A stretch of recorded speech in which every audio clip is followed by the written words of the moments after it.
Bien, vamos a ver esta función que nos piden en ella. La función f de x partido elevado a 1 partido por x alcanza el máximo en un intervalo abierto 0 más infinito. Si es así, calcúlalos. Bien, os di unas instrucciones y es que os dije, primero, puntos que la función no sea derivable. Ahí podría tener un punto de máximo o mínimo. Segundo, puntos donde f' de x es igual a 0. Y tercero, extremos de la función. Estos son los que el año pasado ya estudiabais como máximos en primero de bachillerato y mínimos relativos. Relativos es que es el punto más alto en su entorno, pero no quiere decir. ¿Qué quiere decir esto de máximos y mínimos relativos? Si yo tengo una función, por ejemplo, como esta, es evidente que en el punto A la función alcanza un valor f de A, la tangente se comporta horizontalmente, ¿lo veis? Y este es un mínimo relativo, porque este punto es más alto y este punto es más alto. Este punto de aquí en B también se comporta la tangente horizontalmente y alcanzamos un valor f de B. F de B y f de A. Pero ¿qué pasa? Que yo, en un momento dado, puedo cortar el intervalo, decidir que me apetece acotar la función dentro del intervalo C y dentro del intervalo D. Y este punto D, que no es, si yo lo estudio, no tiene ninguna tangente especial, ni es un punto no derivable, ni nada, resulta que es el punto más bajo, mucho más bajo que f de A. Luego es el mínimo relativo, mínimo absoluto en el intervalo CD. Ahí es el mínimo absoluto. Y el punto C, que la función puede seguir creciendo luego, alcanza un valor que es el máximo, incluso más alto que f de B. Porque f de B era el máximo relativo en ese intervalo, pero C es más alto, luego es máximo, es más alto que es el máximo, ¿no? Y por eso, ¿y eso cómo lo saco? Si no calculo el valor en f de C y f de D, en los extremos de la función, no voy a saber si es el punto más alto o más bajo, porque este mecanismo, el segundo, solo me permite analizar estos puntos. ¿Vale? Que pueden ser, que en otro tipo de funciones, pues yo tengo aquí una función que hace esto, y cojo el extremo aquí C y el extremo aquí D, y evidentemente que más alto este punto que el punto este, y que este punto es más bajo que este punto. Luego los máximos y los mínimos relativos son los que necesito, por eso tengo que analizarlos los tres, ¿vale? El año pasado calculabais estos porque calculabais dónde la función cambiaba y empezaba a crecer, cambiaba la curvatura, esas cosas, que lo vamos a estudiar, que esto también nos incluye este año, pero ahora estamos acotando dentro de una función. Vale, entonces yo empiezo por calcular los puntos de no derivabilidad. Digo, bueno, vamos a ver, esta función es continua, muy bien, ¿vale? Pero yo no tengo ningún valor en el que la función vaya a alcanzar un encuentro con otro tramo, que es donde se suelen presentar los puntos de no derivabilidad en este tipo de funciones. Al ser una función de un solo tramo, no existe posibilidad de que existan puntos no derivables. Todos son continuos y todos son derivables. Por lo tanto, en este caso, no ha lugar a estudiarse este punto. Me voy a empezar a estudiar la derivada. Claro, lo primero que yo sabía plantear una derivada ya en sí misma puñeterita, porque yo lo que tengo es una función igual a x elevado a 1 partido por x, y lo que me toca hacer es y' a base del logaritmo neperiano de y igual a logaritmo neperiano de x por 1 elevado a x. Vale. Siguiente paso. Aplico las propiedades de los logaritmos y digo, el logaritmo neperiano de y es igual a 1 partido por x por el logaritmo neperiano de x. Hemos pasado de aquí a aquí. Todavía no he empezado a derivar. Voy a empezar a derivar. Y al derivar digo y' partido por y, que es el logaritmo neperiano de y, es la función sin derivar, partido por la derivada de la función partido por la función sin derivar. Y esto es un producto. Al ser un producto me queda menos 1 partido de x cuadrado de la derivada del primero por el segundo sin derivar, más el primero sin derivar por la derivada del segundo, que es 1 partido por x. Bien, siguiente paso. Este y le paso multiplicando al otro lado y me queda ya la derivada sola, y aquí tengo el y. Y, corchete, multiplico y me queda logaritmo neperiano de x partido de x al cuadrado, todo con signo menos, más 1 partido x por x, x al cuadrado. Sustituyo y por su valor, que lo tengo aquí, ¿vale? Sustituimos. Y me queda punto y coma. Y prima igual a x elevado a 1 partido por x, corchete de 1 partido de x cuadrado menos logaritmo neperiano de x partido por x cuadrado. Esta sería mi derivada. Vamos a igualarla a 0, como se enseñaron en primero de bachillerato, para obtener máximos y mínimos relativos. Entonces me queda x 1 elevado a x por corchete de 1 partido de x al cuadrado menos logaritmo neperiano de x partido de x al cuadrado igual a 0. Como tengo dos términos, primer factor, segundo factor, voy a multiplicar y digo, para que dé 0 me tiene que dar o bien el primer factor es 0, imposible que esto dé 0, no hay ningún valor de x tal, no existe ningún x tal que me haga x por 1 elevado a x igual 0. O bien es el paréntesis, el corchete.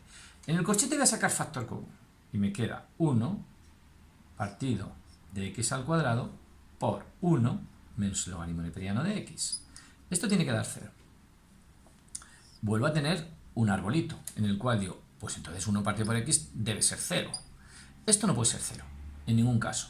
Luego por ahí no voy a tener soluciones. Entonces tiene que ser esto. Luego 1 es igual al logaritmo neperiano de x. Para que esto se cumpla, x solo puede ser e. Pues ya tenemos un valor. Digo, ¿cuánto vale entonces f de e? Pues vale e elevado a 1 partido por e. ¿Vale? Ya tengo el primer valor obtenido de la condición segunda. ¿Vale? Vamos entonces a calcular ahora el valor en los extremos del intervalo. Borramos aquí y calculamos el ejercicio. Limpiamos la pizarrita. Nos quedamos solo con ese valor.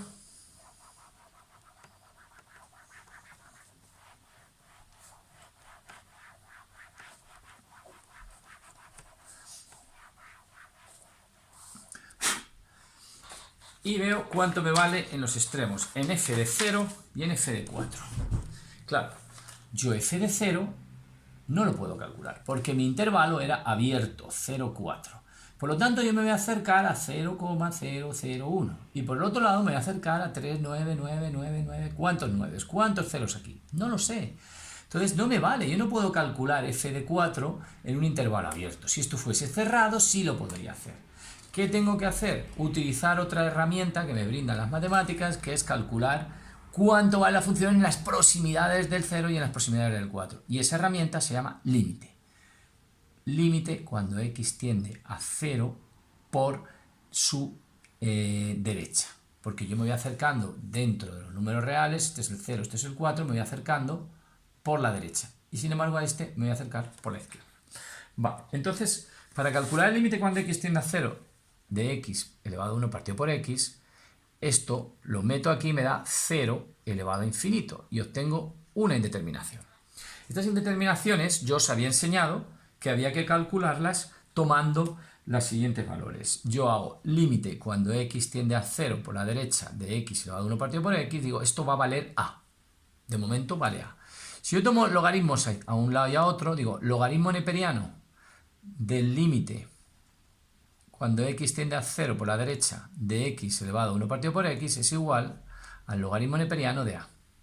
El logaritmo neperiano de un límite es igual que el límite de un logaritmo. Por lo tanto, yo puedo hacer límite cuando x tiende a 0 por la derecha del logaritmo neperiano de x elevado a 1 partido por x igual al logaritmo neperiano de a. Siguiente paso. El logaritmo neperiano de una potencia lo puedo convertir en lo siguiente. Lo puedo convertir en 1 partido por x por el logaritmo neperiano de x, igual al logaritmo neperiano de a. Si sustituyo aquí, lo que obtengo es 1 partido por 0 por la derecha por el logaritmo neperiano de un valor de 0 por la derecha. 1 partido por 0 por la derecha me da infinito. Y esto me da menos infinito. Al multiplicar infinito por menos infinito, obtengo, esto siempre es igual al logaritmo neperiano de a, al logaritmo neperiano de a. Me da menos infinito igual al logaritmo neperiano de a. Si vuelvo a hacer esto, digo e elevado a menos infinito, la forma de deshacer ese logaritmo, cogiendo el exponente de la base, es el número, pues cogemos y nos queda a. A es igual a 1 partido de elevado a infinito. Entonces, o lo que es lo mismo, a es igual a 1 partido por infinito, o lo que es lo mismo, a es igual a 0. Ya tengo un valor en uno de los extremos. La función ahí tiende a valer 0.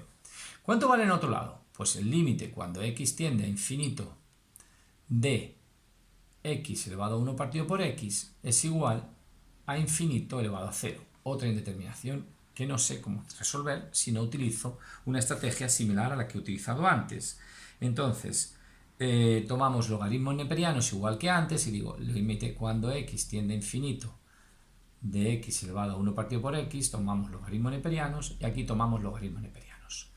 Resolvemos un poquito ya porque hemos tenido la experiencia anterior y decimos límite cuando x tiende a infinito de 1 partido por x por el logaritmo neperiano de x. Es igual al logaritmo neperiano de a.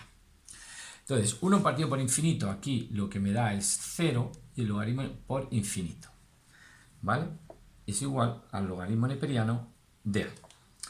A partir de esto, yo lo que hago ahora es que tengo 0 por infinito, me da 0, es igual al logaritmo neperiano de a. Por lo tanto, deshago los logaritmos diciendo e elevado a 0 es igual a a. Y esto solo puede cumplirse para a igual a 1. Pues entonces ya tengo los valores en los extremos de la función, con lo cual me permite calcular f de 1 y f de 0. Al observar que f de 0 yo lo sustituyo y me da proximidades de 0, me da, hemos dicho que 0. Perdón, y f de 4 me daba, no, estábamos en el intervalo 0 más infinito, perdón. Esto era 0 más infinito.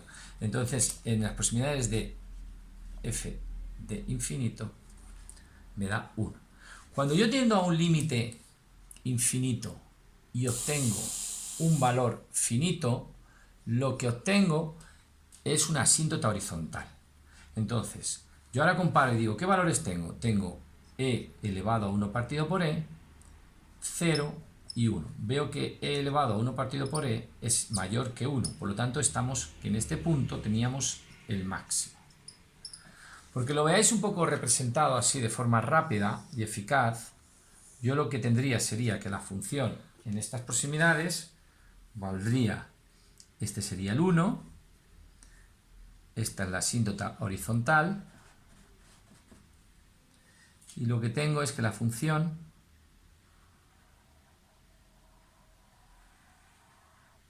me está haciendo esto. Aquí me vale e elevado a 1 partido por e, aquí no alcanza el 0, que lo que hace es esto, y aquí tiende a equipararse en el infinito con la asíntota horizontal en el 1. Esta sería la gráfica. Aquí tendría el máximo dentro del intervalo que nos habían pedido, que era desde 0 hasta más infinito.